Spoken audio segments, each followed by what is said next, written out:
తిరుపతిలో జరిగినటువంటి ఘటనని హిందువులు ఎలా చూడాలి? హిందూ శంఖారావం హైందవ శంఖారావం జరిగిన తర్వాతన పరిణామాలకు సంబంధించినటువంటి నేపథ్యంలో ఎలా ఉండాలి? ఇది ఎవరికి వాళ్ళ లెక్కలు. ప్రాక్టికల్గా హిందువు ఎప్పుడు ఆవేశపడడు, ఆగ్రహించడు. అది ఏ కుట్ర ఉంటే తప్పించి. ఇప్పుడు ఈ ఘటనలో ఖచ్చితంగా అధికార యంత్రాంగం వైఫల్యం ఉంది, ఆలోచనలో పొరపాటు ఉంది, అవగాహనలో లోపం ఉంది.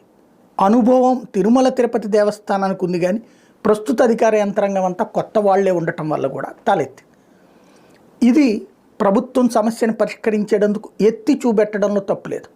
ఎత్తి చూపెట్టచ్చు, దాంట్లో ఆ విషయం వరకు విమర్శించవచ్చు. కానీ దీన్ని అడ్డు పెట్టుకుని ఇప్పుడు కొంతమంది ముందుకు వచ్చేస్తారు, హిందుత్వాన్ని ద్వేషించే వాళ్ళు ముందుకు వచ్చేస్తారు. దాంట్లో నుంచి అల్లు అర్జున్ ఘటన జరిగింది.